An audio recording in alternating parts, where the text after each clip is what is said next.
大家好，我係 Tiffany。大家買到嘅的士牌都係由政府發出，不過大家又知唔知道的士牌係由幾時開始發牌？發牌制度又係點嘅呢？係咪無限量發牌？今集就同大家講解一下，未訂閱我哋 channel 嘅朋友記得訂閱，多謝支持。要了解的士牌嘅發牌制度，首先我哋要簡單了解一下香港的士發展歷史。喺香港，的士由1923年正式投入服務。初時的士營運牌照係由政府免費發牌俾的士公司，由幾間主要嘅的士公司負責營運。政府規限的士服務地區同收費水平。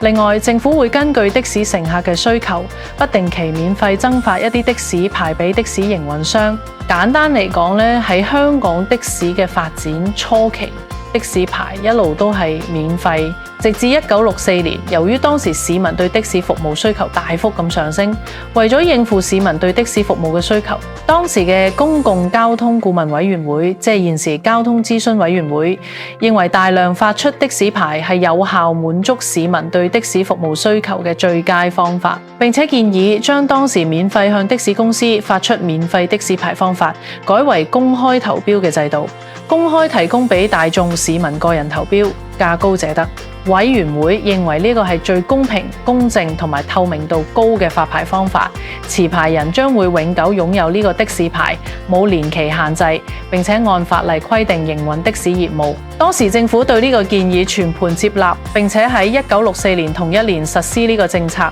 當年第一次公開投標550個的士牌，最高投標價高達4萬，呢個價格可以話係香港最初第一口嘅的士牌價。自從的士牌轉為以公開投標制度發出之後，的士牌持有人從此由的士公司持有轉為個人名義所擁有。的士服務由當初大公司營運轉為由個別車主個體經營，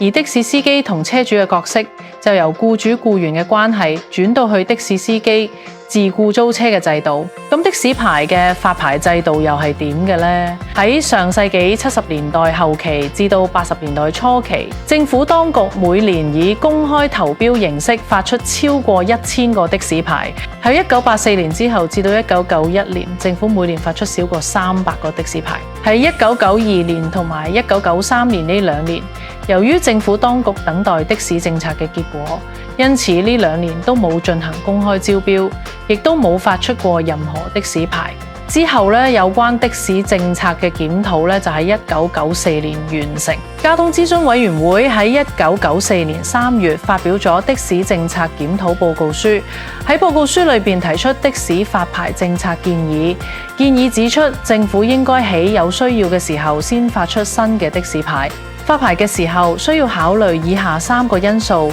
第一，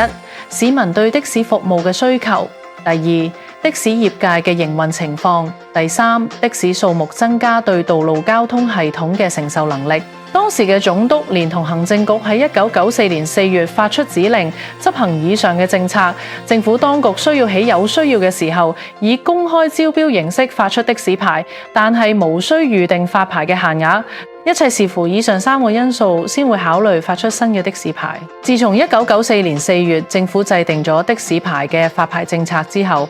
至今政府總共只進行咗3次嘅公開招標形式發出的士牌。第一次喺1994年9月發出300個市區的士牌同埋100個新界的士牌。第二次於1997年2至3月發出咗10個大嶼山的士牌。第三次喺近期少少於2016年4至6月發出25個大嶼山的士牌。根據以上嘅資料，我哋可以知道，自從喺1994年4月政府制定咗的士牌嘅發牌政策之後，